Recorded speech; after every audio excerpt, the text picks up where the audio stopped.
భారత ఎన్నికల సంఘం వారిచ్చిన గణన ఫారం పూరించే విధానం ఇప్పుడు చూద్దాం రండి. గణన ఫారంను 3 భాగాలుగా విభజించారు.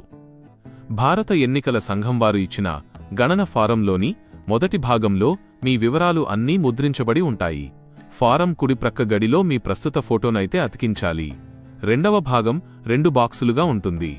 ఒకటవ బాక్సులో 2002 నాటికి మీకు ఓటు ఉంటే 2002 ఓటర్ల జాబితా వివరాల ప్రకారంగా ఈ బాక్స్ని పూరించాలి. అంటే ఓటర్ పేరు, ఓటరు గుర్తింపు కార్డు నంబర్, బంధువు పేరు, వారితో మీకున్నటువంటి బంధుత్వం, జిల్లా, రాష్ట్రం, శాసనసభ నియోజకవర్గం పేరు పూరించాలి. అదే బాక్సు క్రింది భాగాన 2002 ఓటర్ల జాబితాలో గల శాసనసభ నియోజకవర్గం సంఖ్య, భాగం సంఖ్య అంటే పోలింగ్ స్టేషన్ నంబరు, క్రమ సంఖ్య అంటే ఓటర్ లిస్టులో మీ సీరియల్ నంబర్ ఎంత అనేది వెయ్యాలి. రెండవ బాక్సులో 2002 నాటికి మీరు ఓటరుగా నమోదు కానట్లయితే మీ తండ్రి, తల్లి, తాతయ్య, నాయనమ్మలలో ఎవరో ఒక్కరి వివరాలు 2002 ఓటర్ల జాబితా వివరాల ప్రకారంగా ఈ బాక్స్ని పూరించాలి. తెలంగాణలోనే కాకుండా భారతదేశంలో ఎక్కడ ఉన్నా వారి గత 2002 నాటి ఎస్ఐఆర్లో ఇవ్వబడిన ఓటర్ల జాబితా వివరాలు చేర్చాలి. అంటే పేరు అని ఉన్న చోట మీ తండ్రి, తల్లి, తాతయ్య, నాయనమ్మలలో ఎవరో ఒక్కరి పేరు రాయాలి.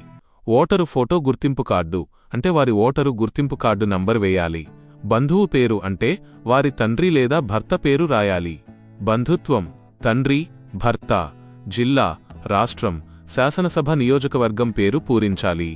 అదే బాక్సు క్రింది భాగాన 2002 ఓటర్ల జాబితాలో గల శాసనసభ నియోజకవర్గం సంఖ్య, భాగం సంఖ్య అంటే పోలింగ్ స్టేషన్ నెంబరు, క్రమ సంఖ్య అంటే ఓటర్ లిస్టులో మీ సీరియల్ నంబర్ ఎంత అనేది వెయ్యాలి.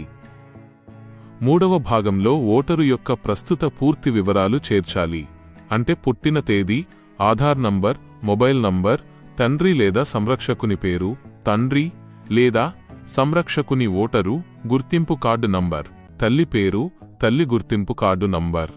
మీకు పెళ్లి అయితే మీ భాగస్వామి పేరు, అవ్వకపోతే ఖాళీగా వదిలేయండి.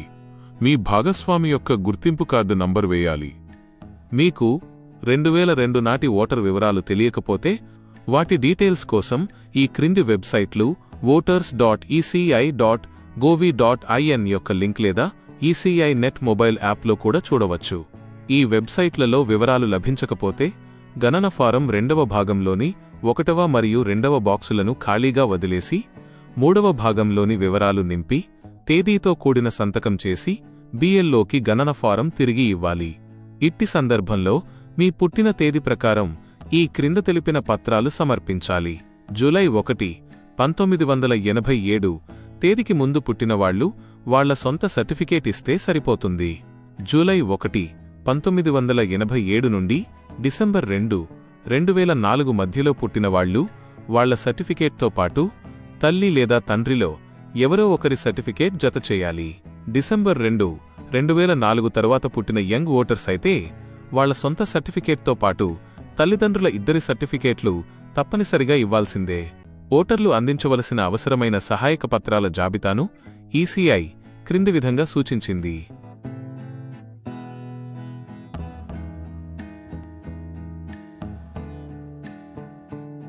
ఓటు అనేది కేవలం ఒక హక్కు మాత్రమే కాదు, ప్రజాస్వామ్యంలో అది మన గొంతుక. ఈ స్పెషల్ ఇంటెన్సివ్ రివిజన్ ద్వారా ప్రతి పౌరుడు యాక్టివ్గా ఈ నమోదు ప్రక్రియలో పాల్గొనటం చాలా ముఖ్యం. కావున బిఎల్ఓలకు సహకరించి పూర్తి సమాచారముతో పాటు అవసరమైన డాక్యుమెంట్ల ప్రతులు జతచేసి ఎన్యుమరేషన్ ఫారంలతో పాటు గడువు తేదీ లోపల బిఎల్ఓలకు అందజేయవలసినదిగా కోరనైనది.